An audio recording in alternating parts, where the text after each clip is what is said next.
এই বাঘটি জঙ্গলের ভিতর দিয়ে যাচ্ছিল, হঠাৎ একটি হাঁস দেখে লুকিয়ে পড়ে।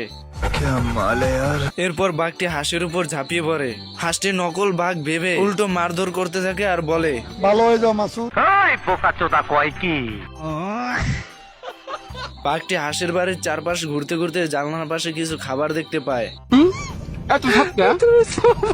কত হিম্মত একবার দেখি। এরপর বাঘটি দরজা ভেঙে ঘরে ঢুকে পড়ে। এইদিকে হাঁসটি নকল বাঘ ভেবে বাঘকে মারধর শুরু করে দেয়।